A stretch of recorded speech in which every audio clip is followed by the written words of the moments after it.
प्रधानमंत्री नरेंद्र मोदी के अब तक के राजनीतिक जीवन को देखिए तो एक चीज बहुत साफ उभर कर आती है कि चाहे उनके गुजरात का कार्यकाल हो मुख्यमंत्री के रूप में या प्रधानमंत्री के रूप में यहां कार्यकाल हो दिल्ली, जब जब मोदी पर व्यक्तिगत हमला किया विपक्ष ने या विपक्ष के किसी नेता ने,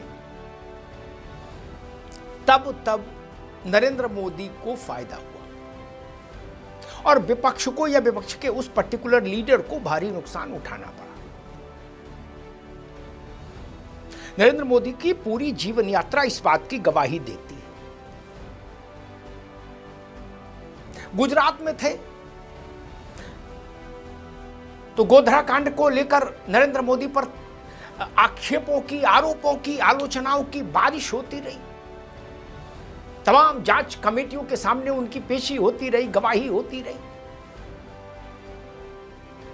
तमाम विदेशी फंडों से चलने वाले एनजीओ भी लग गए नरेंद्र मोदी के विरोध में, लेकिन उसका फलितार्थ ये रहा कि नरेंद्र मोदी गुजरात में दिन प्रतिदिन मजबूत होते रहे और उनके नेतृत्व में भारतीय जनता पार्टी लगातार चुनाव जीती और गुजरात को मोदी ने भाजपा के लिए अजेय दुर्ग में प्रतिस्थापित कर दिया। अजेय दुर्ग। मोदी चले भी आए गुजरात से, फिर भी गुजरात भाजपा के पास है। उसके बाद नरेंद्र मोदी दिल्ली आ गए, प्रधानमंत्री हो गए।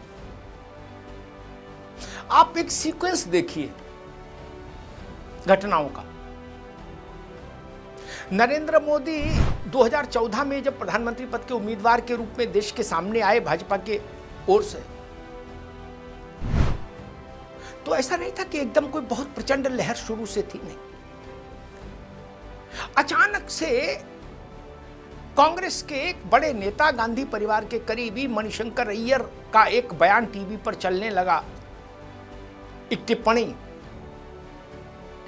कि वो भी 24 अकबर रोड कांग्रेस मुख्यालय के बाहर खड़े होकर, पुराने वाले मुख्यालय के बाहर खड़े होकर। अब तो नई जगह चला गया है कांग्रेस का हेडक्वार्टर, पहले 24 अकबर रोड पर था उस वक्त। तो वहां खड़े होकर अय्यर साहब से पत्रकारों ने पूछा कि नरेंद्र मोदी का क्या रहेगा, वो कितनी बड़ी चुनौती है। तो उन्होंने कहा चुनौती काहे की भाई, वो चाय वाला है, हम ज़्यादा से ज़्यादा ये कर सकते हैं अपने दफ्तर के बाहर एक ठिलिया में उसको चाय की ठिलिया लगवा दे उसके लिए, और क्या कर सकते हैं, चाय वाला क्या करेगा।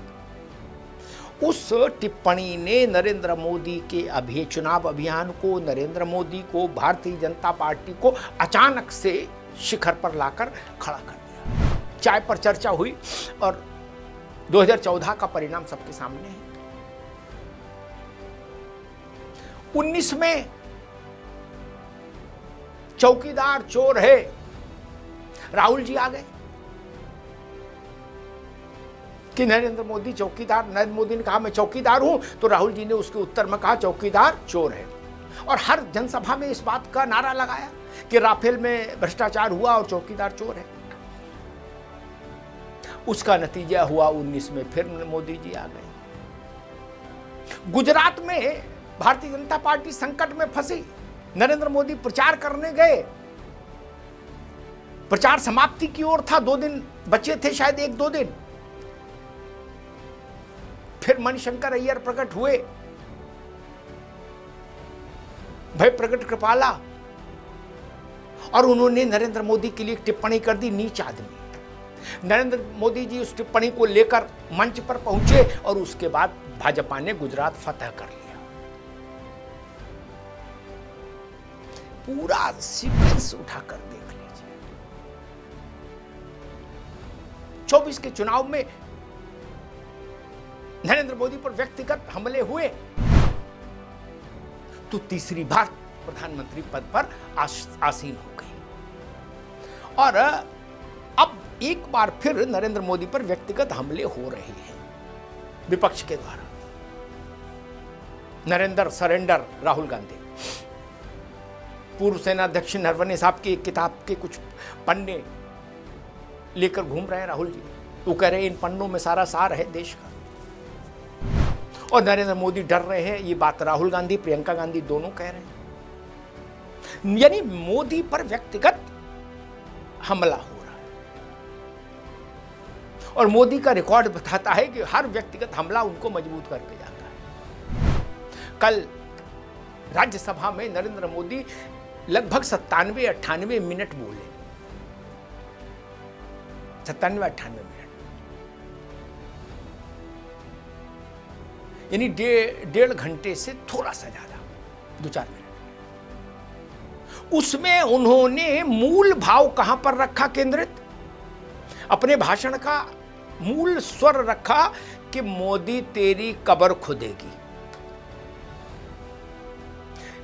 कांग्रेस के नेताओं के, कार्यकर्ताओं के इस नारे को नरेंद्र मोदी ने अपने 57 मिनट के भाषण में सबसे ज्यादा बार उद्धृत किया कि मोदी तेरी कब्र खुदेगी। फिर बताया कि क्यों खुदेगी, ये लोग हमसे क्यों नाराज हैं, उसका एक सिलसिला उन्होंने दिया कि मैंने 370 हटाई, मैंने ऑपरेशन सिंदूर किया, मैंने एयर स्ट्राइक की, मैंने गरीबों के लिए काम किया, इसलिए ये लोग मेरी कब्र खोदना चाहते हैं। लो कर लो बात। विपक्ष के पास वॉकआउट करने के अलावा फिर कोई चारा नहीं बचा राज्यसभा का। लेकिन नरेंद्र मोदी विपक्ष के को सामने बैठाल के बोलने के लिए थोड़ी ना बोल रहे थे, वो तो देश के लिए बोल रहे थे कि देश सुने, सामान्य लोग सुने और अपनी धारणा बनाए कि मोदी की कब्र खोदी जा रही है। और अब कांग्रेसी उससे हतप्रभ है, वो कह रहे भाई ये तो मामला उल्टा हो गया। और नरेंद्र मोदी पर व्यक्तिगत आक्षेप और आरोप और हमलों को जो कांग्रेस ने लॉन्च किया, उसको कांग्रेस के सहयोगी दलों ने भी वैसा समर्थन नहीं दिया जैसी उम्मीद कांग्रेस को थी। इसका मतलब सहयोगी दलों ने भी इस बात को समझ लिया कि मोदी पर पर्सनल अटैक बूमरैंग है, साबित होगा, पलटवार आएगा, नुकसान का सौदा है। इसलिए कांग्रेस अकेले पड़ गई। वैसी बात ना डीएमके कह रहा है, ना ममता जी कह रही हैं, ना अखिलेश यादव कह रहे हैं। व्यक्तिगत आक्षेप कोई नहीं कर रहा, भाजपा पर कर रहे हैं। लेकिन कांग्रेस, और कांग्रेस में भी गांधी परिवार, और उसमें भी राहुल जी और प्रियंका जी। तो मोदी ने स्थिति ये बना दी कि तुम कब्र खोदो, हम तुम्हारे कारनामे खोद के रख देंगे देश के सामने।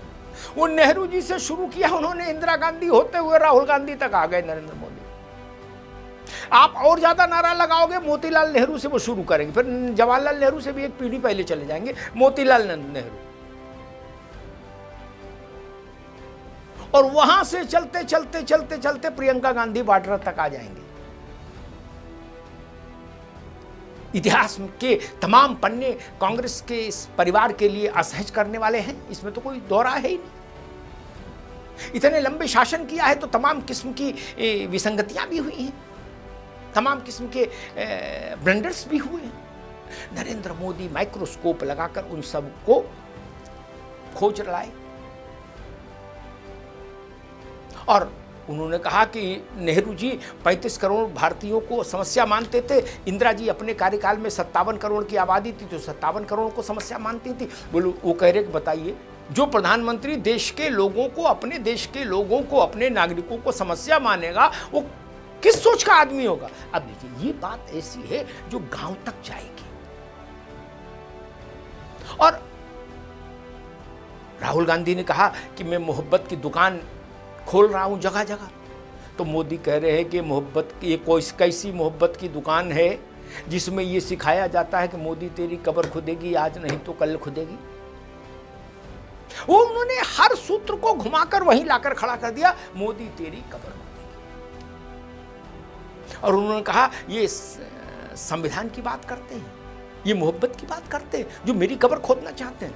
और अंत में इस पूरे नैरेटिव पर एक अपनी भारी भरकम घोषणा भी जड़ दी नरेंद्र मोदी ने।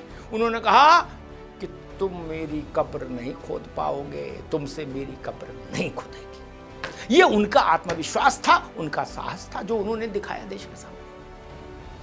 तो बड़ा प्रश्न ये है कि जब एक दो नहीं, मोदी के अब तक के राजनीतिक जीवन काल में ऐसे बीसियों उदाहरण हैं कि जब भी उनके विरोधी ने, उनके प्रतिपक्षी ने उन पर व्यक्तिगत हमले किए, उससे मोदी को लाभ हुआ। तब आखिर कांग्रेस, और कांग्रेस में भी ये प्रथम परिवार जो फर्स्ट फैमिली है पार्टी की, वो मोदी को व्यक्तिगत रूप से ही टारगेट क्यों करती है? जो बात सबको समझ में आ रही, क्या वो बात राहुल गांधी को समझ नहीं आ रही? बड़ा प्रश्न है। नरेंद्र मोदी को लोकसभा में उनके साथ बदमजगी करने की कोशिश हो सकती थी कांग्रेस के एमपीज के द्वारा। ये बात लोकसभा के स्पीकर ने कही तो कांग्रेस ने कहा मोदी स्पीकर के पीछे छुप रहे हैं, डर रहे हैं। लेकिन उसी इंडिया अलायंस के एक बड़े दल लोकसभा में कांग्रेस के भाजपा के बाद कांग्रेस और कांग्रेस के बाद तीसरे स्थान की पार्टी समाजवादी पार्टी और उसके जनरल सेक्रेटरी रामगोपाल यादव ने दूसरे मिजाज की टिप्पणी की। उन्होंने कहा कि प्रधानमंत्री के आसन के साथ और प्रधानमंत्री को लेकर ऐसी चीजें कतई स्वीकार नहीं की जा सकती, इनकी भत्सना की जानी चाहिए। यानी समाजवादी पार्टी ने अपने को अलग खड़ा कर लिया कांग्रेस के उस रुख से, जो कह रहा था कि कांग्रेस का जो एक नैरेटिव था कि मोदी स्पीकर का इस्तेमाल कर रहे हैं क्योंकि मोदी सामने नहीं आना चाहते। कांग्रेस अपने कुनबे को भी एकजुट नहीं रख पाती है नरेंद्र मोदी के मसले पर। मोदी पर व्यक्तिगत आक्षेप हो, इसके लिए कांग्रेस अपने सहयोगियों को भी राजी नहीं कर पाती। चौकीदार चोर है, ये राहुल गांधी के अलावा किसी ने नहीं कहा। और राहुल गांधी ने तो बाद में ये भी कहा कि बहुत सारे कांग्रेस के नेताओं ने भी हमारा साथ नहीं दिया, ये बोलने में चौकीदार चोर है। बाकी विपक्षी दलों को तो छोड़ ही दीजिए। तो लाख टके का मसला ये है कि क्या मोदी को व्यक्तिगत रूप से टारगेट करने का जो कांग्रेस का नैरेटिव है, कि जो कोशिश है, जो उनका एक एफर्ट है, वो कांग्रेस को बार बार नुकसान दे रहा है। इसके बाद भी वो प्रक्रिया जारी है। तो क्यों जारी है? राजनीति तो परिणाम पाने के लिए होती है। जिस चीज से नुकसान हो वो चीज बार बार क्यों? जिस गोली से हमको फायदे की जगह नुकसान हो रहा हो वो गोली बार बार क्यों खाई जाए? इस पर भी गौर कीजिए कि जो लोग उसी गोली को बार बार खा रहे हैं जिससे नुकसान हो रहा है पार्टी को, वो ऐसा क्यों कर रहे हैं? भले फिर वो राहुल गांधी हो, प्रियंका गांधी हो, एक सवाल खड़ा होता है ना। वरना राजनीति में तो जिस रास्ते नुकसान हो उस रास्ते नेता दोबारा जाता नहीं है। ये राहुल गांधी बार बार उसी रास्ते जा रहे हैं जिस रास्ते से नुकसान हो रहा है। और फिर उनके विरोधी एक आंकड़ा लेकर आते हैं कि राहुल जी की लीडरशिप में कांग्रेस 95, 96, 97 चुनाव हार चुकी लगातार। संख्या में मतभेद है, अलग अलग आंकड़े। लेकिन राहुल गांधी अपनी राजनीति की स्टाइल बदलना ही नहीं चाहते। उनको लगता है कि शायद नरेंद्र मोदी पर व्यक्तिगत आक्षेप करके वो अपनी हैसियत, अपनी पर्सनालिटी मोदी के एटपार कर लेंगे। लेकिन ऐसा होता नहीं। किसी पर व्यक्तिगत आक्षेप करके आप उसके बराबर हो जाएं, ये ऐसा होता नहीं, कभी हुआ नहीं। इंदिरा गांधी, जवाहरलाल नेहरू के समय में भी ऐसा नहीं हुआ कि नेहरू की आलोचना करने वाले नेहरू के बराबर हो गए हों या इंदिरा गांधी की व्यक्तिगत आलोचना करने वाले इंदिरा जी के बराबर हो गए हों। तो नरेंद्र मोदी की व्यक्तिगत आलोचना करने वाले भी नरेंद्र मोदी के बराबर नहीं हो सकते, ये जान लीजिए। धन्यवाद।